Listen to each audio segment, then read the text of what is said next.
One afternoon, I was at work.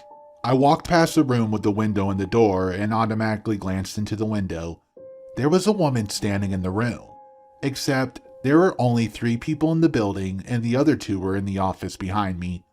I took a couple steps, realized what I just saw, and backed up quickly, but by the time I got back to the window, the room was empty.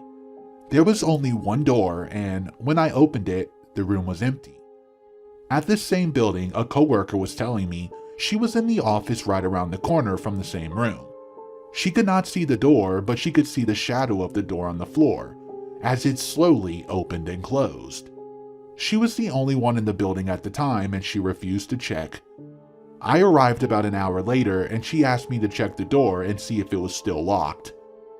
I worked there for about 3 years, and every single one of us had stories. We heard voices in empty rooms. Once, we were sitting in the office and we heard somebody breathing in an empty corner. It was common to be in one of the rooms and think somebody had just walked in there, only to look up and find the room was empty except for you. I had one manager who scoffed at all our stories. She did not believe us when he told her there was something fairly benign and creepy in the building. We were sitting in the office when she scoffed and loudly said, "If there's anything in here, prove it."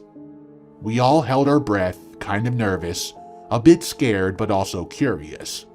And just about the time my manager was getting that look on her face that said, "Ha, told you so," something was thrown out in the hallway. It took us several minutes to work up the courage before going to check, and finding that a book that normally sat on a bookshelf near the front door had somehow gone from that bookshelf around the corner and down the hallway. The manager never talked about it and quit shortly after that. I've since quit also, but last I heard they were still hearing voices and seeing shadows in the buildings. 6 or so years ago, weird stuff started happening in my mother's apartment. I lived there alone.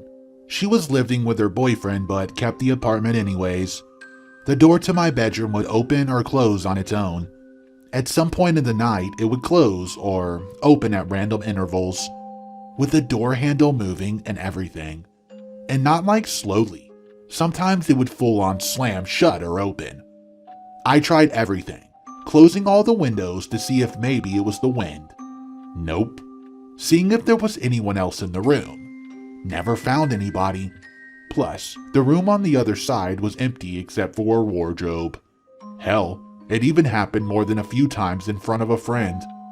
The friend in question also told me my lamp started to switch on and off when I was sleeping. Not like in the movies where the lamp malfunctions. She said it was like turning on, then turning off, etc. Toward on the end of this, the sofa was right beside the door, and it moved by itself while I was on it, in the middle of the night while I was on a Skype on camera. The door kept opening and closing a few times at night for a day, then it stopped. Also, I kept having sleep paralysis with visual and auditory hallucinations at the time. I honestly could have thought I was simply going crazy, but I had eyewitnesses. Never understood what happened this week. Never happened again. There was a really weird occurrence at my dad's house a few years ago. He woke up to the sounds of dogs barking and realized the neighbor's dogs were barking at something that was moving parallel to the road. When his own dog started to bark, he went outside to see what was up. Across the street is pretty much all forest except a church, directly across the street that at the time was just a gravel lot. My dad was too far away to see anything, but in the dead of night, he could definitely hear the sound of someone running at full tilt across the gravel. A few things freaked him out from this. Number 1, whatever it was definitely ran on 2 feet. Try having a dog run on gravel versus a human. You can tell the difference. And it was big. Both myself and he have witnessed large animals like bears and mooses running through the underbrush. And according to him, it sounded like it was similar size to those creatures. Number 2, it was easily running somewhere around 50 to 40 miles per hour in the clearing of the lot, then slowed down again as it went back into the woods. He was able to compare the speed because the road itself is 45 miles per hour, so it was going just as fast as a passing car. And the final thing, its huffing and gasping was so loud he could hear it from its front door and was obviously not human. We looked online later to compare its sound to other animals, and it really didn't sound like anything he's heard before. The freakiest part was almost synchronous reactions of the dogs. He's never heard dogs react like that before. Both him, my stepmom, my stepbrother, and several of our neighbors all can account for hearing that strange barking from the dogs. But it was only my dad who heard what they were barking at. Nothing happened like that since, and I've never personally witnessed anything like that. We live right on the border of Cascade Mountain Range and are surrounded by park and federal land, if you want to get an idea of where this took place.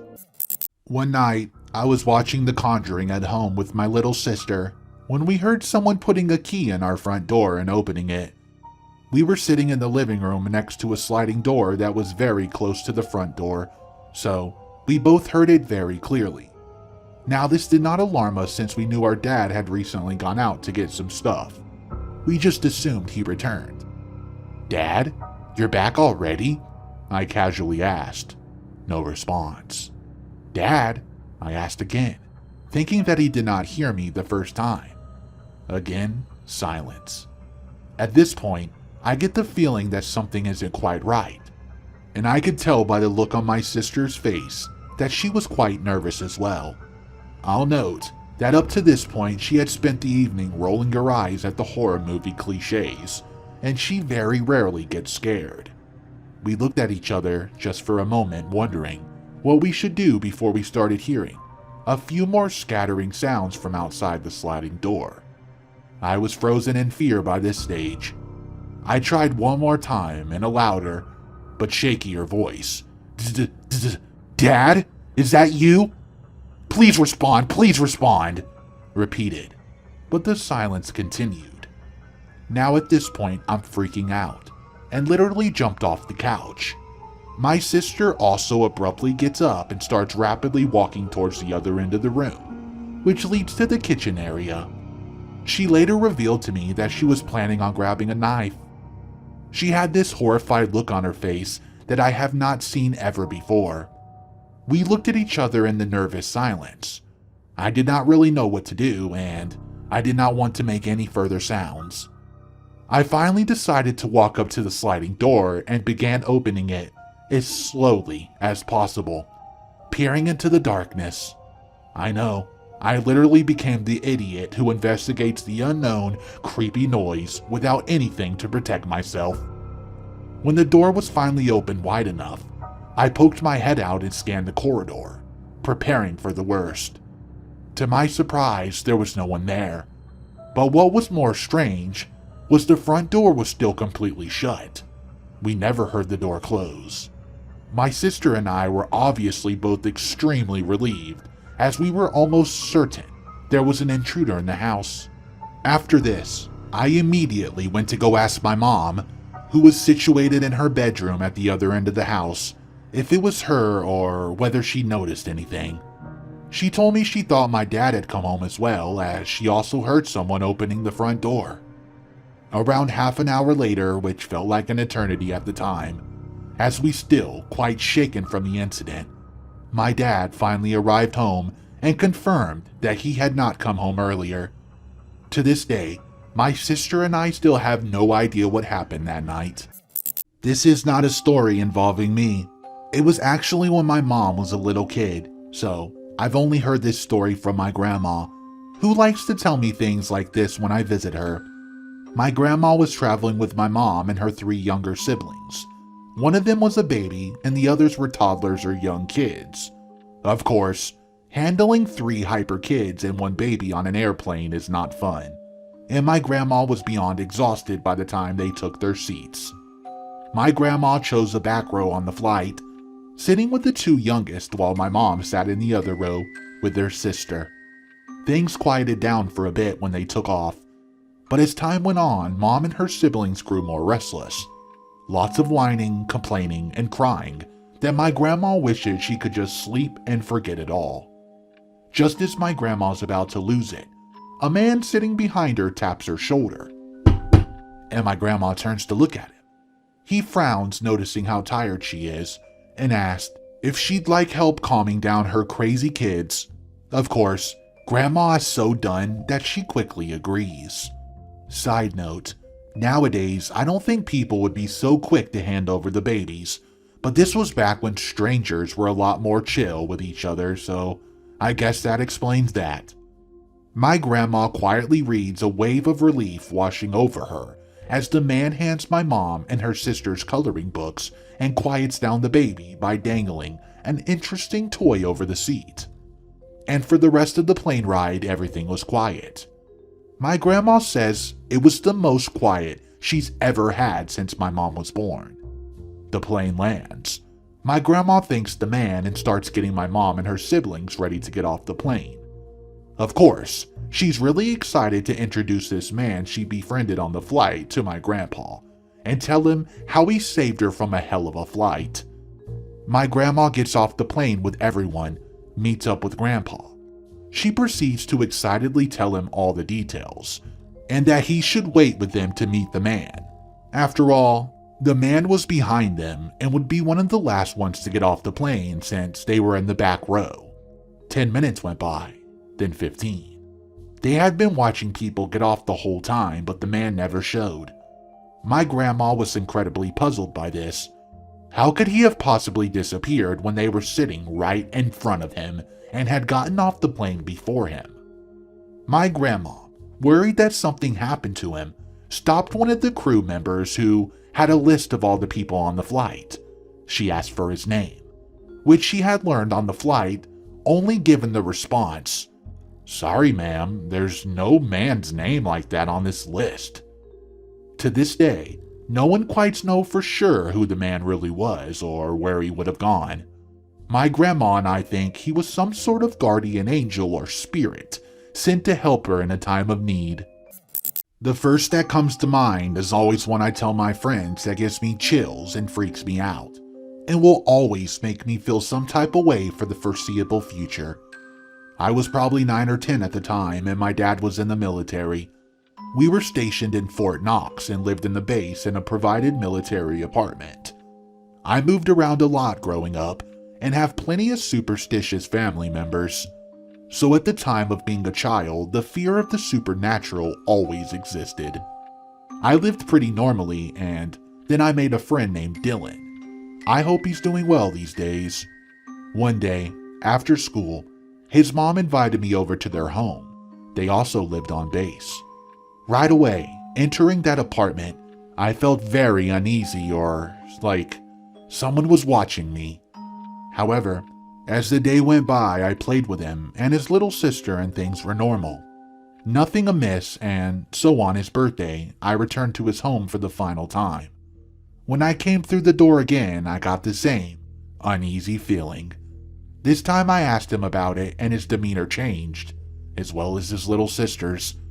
He did not really want to talk about it. Being young, I found that to be a bit strange. As his birthday went on, I found myself needing to use the bathroom.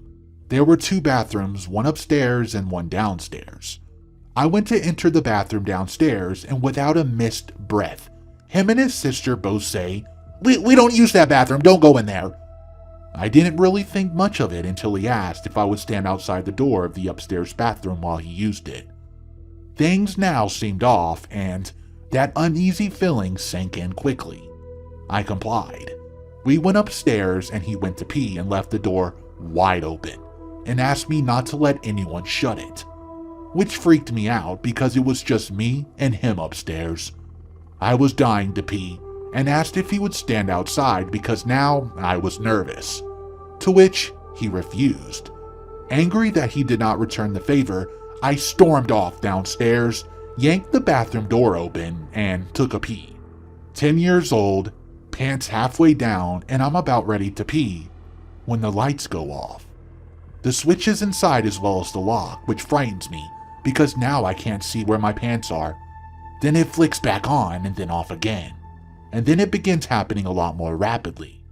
What gives me chills is that to this day, I distinctly remember seeing the light switch flip itself up and down and up and down on its own. This picks up. Now a terrified 9 or 10-year-old me. I begin to panic, try to open the door. I got the door open about his head's width and it slammed on me really hard. Lights are still flickering. I open it again and go to step out, and it slams on me even harder. Now crying for his mom or anyone, because the lights are flickering and the door is slamming on me. His mom hears my plea and is yanking on the door, to which I'm pushing. Finally, the door flung open and both her and I went falling forward in force. I cried and went home. It really ruined me being friends with Dylan, and we never talked about it. I remember later my mom asked if I remembered the story and told me his mother called and apologized. She also proceeded to tell my mom that her and her husband had been experiencing a lot of things in that apartment. One being that she would wake up in the night to something raising the covers off of her husband and whispering his name. I don't believe in ghosts, but this is one of the most terrifying and unexplainable portions of my childhood. And I've never experienced anything like this. I made a throwaway to post this because people know my main and it's kind of embarrassing. I've only told my partner because I'm definitely the type who rolls my eyes at ghost stories and holds firm on the stance that I don't believe in ghosts.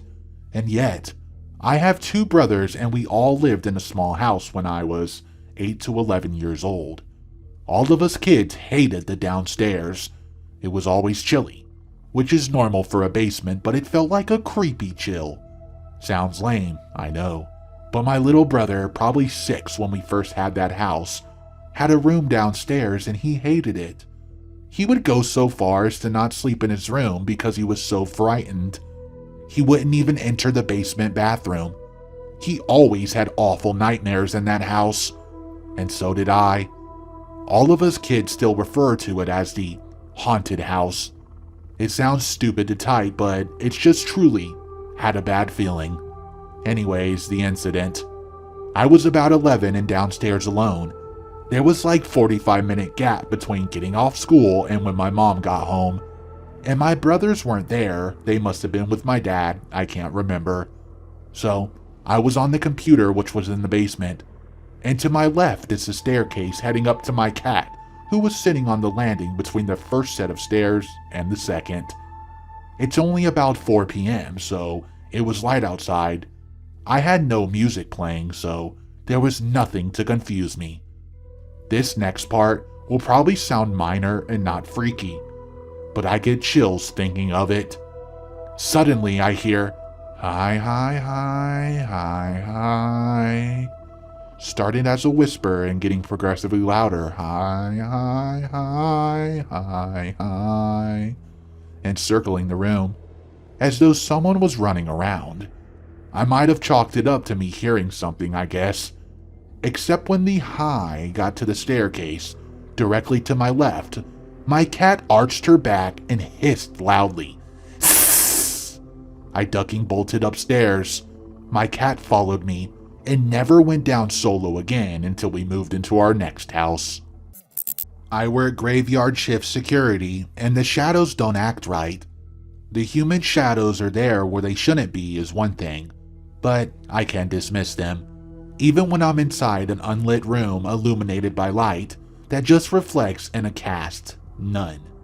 What gets me is when I'm inside, pacing around between patrols. Sometimes I see something pacing with me from the corner of my eye. It's on 4 legs, but it's messed up. Like it has human hips and shoulders, but its 4 legs are as long as its hind legs. It's got a build like it took a dog and stretched its limbs out, then flattened and elongated its abdomen. Its head is oversized like the head of a huge boar on the body of a tall but thin dog. Like this silhouette, it's just a shadow, and I only see it out of the corner of my eye when I've just been light blinded.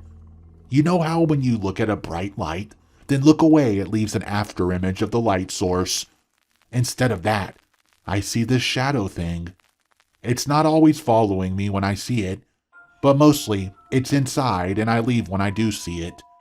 The idea I have of what it looks like comes from my many brief glimpses over a couple years. The worst part is the way it moves. With the body style I described, but like the music video for Schism at 3:17. Anyway, brains are weird, huh?